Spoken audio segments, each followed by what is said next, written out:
नमस्कार, हरियाणा खबरवादी में आपका स्वागत है। मैं हूं आपके साथ धीरज कौशिक और एक बड़े मुद्दे के साथ आपके साथ जुड़ रहे हैं। आपको बता दें कि भारत देश के अंदर एक देश एक चुनाव को लेकर लगातार चर्चा गरमा रही है।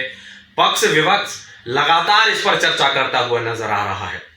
पूरी भारत की राजनीति की बात करें तो कहीं ना कहीं एक बड़ा ही एक एक्शन इस मुद्दे को लेकर चला हुआ है। लगातार पक्ष इस पर अपनी प्रतिक्रियाएं दे रहा है, विपक्ष अपनी प्रतिक्रिया देता हुआ नजर आ रहा है। जिस तरह से बात करें कि एक देश एक चुनाव आखिर होता क्या है, जिस तरह से अगर हम बात करें कि हरियाणा के अंदर किसी साल में चुनाव होंगे, 1 या 2 साल बाद किसी अन्य राज्य के अंदर चुनाव होंगे, फिर किसी अन्य राज्य के अंदर चुनाव होंगे, कहीं पर एमपी के चुनाव होंगे तो कहीं पर एमएलए के चुनाव होंगे। इसको लेकर लगातार सरकार को भी भारी नुकसान उठाना पड़ता है।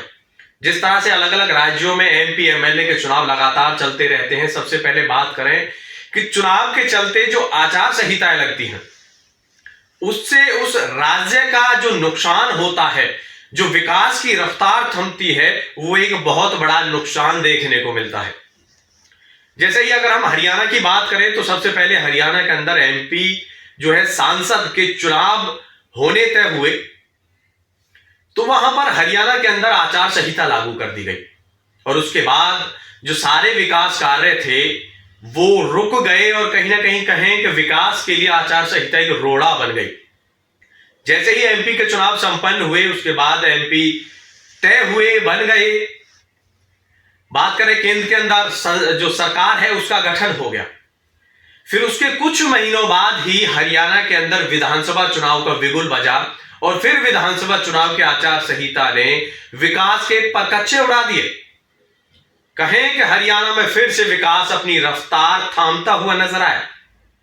इसी तरह हर राज्य में जो आचार संहिता है उससे विकास कार्य में कहीं ना कहीं रोड़ा बनता हुआ ये चुनाव नजर आता है और जो विकास है वो थम जाता है। जो मूलभूत सुविधाएं हैं वो लोगों तक नहीं पहुंच पाती और कहें कि बहुत सारा समय बिना विकास के रह जाता है, आचार संहिता में निकल जाता है। इसी को लेकर मोदी सरकार की सराहना भी लगातार अब हो रही है कि मोदी सरकार एक देश एक चुनाव को लेकर लगातार अग्रसर है और इस बार संसद के अंदर इस बिल को पेश किया जाएगा और बहुत जल्द इसे पारित भी कर दिया जाएगा। जिस तरह की मैच्योरिटी मोदी सरकार की इस समय देखने को मिल रही है। अब इससे फायदा क्या होगा इसके बारे में भी जान लेते हैं। जैसे ही देश के अंदर एक देश एक चुनाव का अध्यादेश जारी होगा, ये लागू होगा, तो पूरे देश के अंदर चुनाव एक साथ होंगे। आचार संहिता सिर्फ एक बार लगाई जाएगी। विकास में रोड़ा जो आचार संहिता बनती है उसका जो नुकसान है वो आम जनता और उस राज्य को, उस डिस्ट्रिक्ट को नहीं भुगतना पड़ेगा। वही बात करें तो सरकार को जो उनका पैसा है, जो सरकारी धन है, वो भी बड़ी मात्रा में उसकी बचत होगी।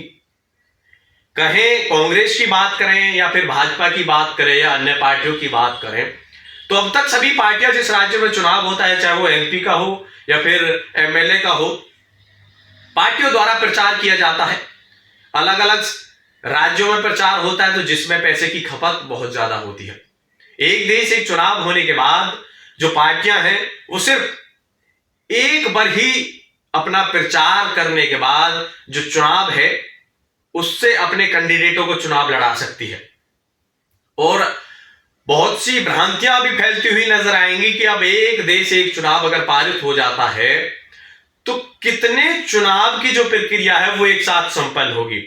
इससे भी हम पर्दा उठा देते हैं। बड़ी खबर आपके सामने हम लोग दे रहे हैं कि जिस तरह से अभी कयास लगाए जा रहे हैं कि जो गांव के सरपंच हैं, जिला पार्षद हैं या निगम पार्षद हैं, उनको भी एक साथ एमएलए एमपी के साथ चुनाव में रखा जाएगा, लेकिन ऐसा बिल्कुल भी नहीं है।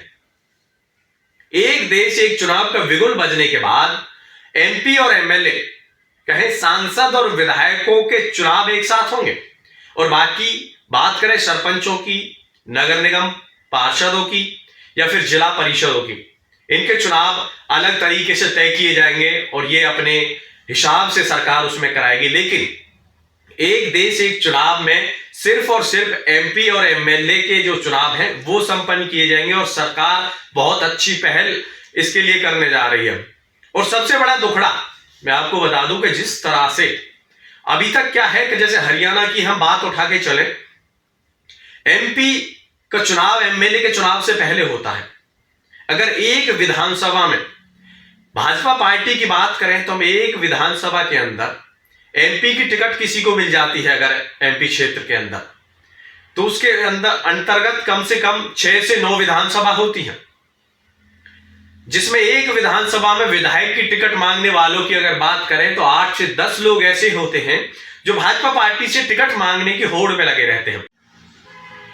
एमपी को जिताने के लिए हर विधानसभा से 8 से 9 और 10 कैंडिडेट जो टिकट की होड़ में होते हैं वो पुरजोर मेहनत करते हैं एमपी को चुनाव जिताने के लिए, जिससे कि वो एमपी चुनाव जीते, सांसद चुनाव जीते और उनके टिकट के लिए पैरवी करे। लेकिन एमपी तो बन जाता है, उसके बाद एक विधानसभा में अगर एक पार्टी की टिकट सिर्फ वो एमपी एक व्यक्ति को दिला सकता है, बाकी लोग बागी हो जाते हैं। और अगर बात करें कि एमपी और एमएलए के चुनाव एक साथ संपन्न होते हैं तो इसमें सबसे बड़ी दामोदार, सबसे बड़ा जो कहे नुकसान वो एमपी के कैंडिडेट को भुगतना पड़ेगा, क्योंकि एमपी की टिकट भी उसी दिन क्लियर होगी और एमएलए की टिकट भी उसी दिन क्लियर होगी।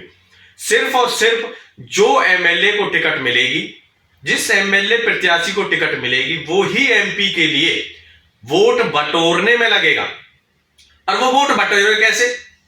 क्योंकि उस समय उसका भी चुनाव होगा तो कहीं ना कहीं वो एमपी को जो तमाम लोग अब तक सहायता कर रहे थे वो लोग सहायता नहीं कर पाएंगे और एमपी अपने दम पर वोट अर्जित करेगा कि आखिर क्षेत्र में उसने कितना विकास किया, क्षेत्र में उसकी कितनी दमदारी है, कितने दुख सुख में उसने भागीदारी की और क्षेत्र के लिए कितनी पुरजोर आवाज उसने संसद के अंदर उठाई है। अब देखना होगा कि बजट सत्र में कितनी जल्द एक देश एक चुनाव को मंजूरी मिलती है और देश में एक साथ एमपी और एमएलए के चुनाव का बिगुल बनता है। और ऐसी ही तमाम बड़ी अपडेट्स के लिए बने रहिए हमारे साथ हरियाणा खबरवादी पर। और अगर आपने चैनल को सब्सक्राइब नहीं किया है तो कृपया हमारे चैनल को सब्सक्राइब करें, जिससे कि आप तक हमारी नई अपडेट पहुंचे और आप हमसे जुड़े रहें। तब तक के लिए नमस्कार।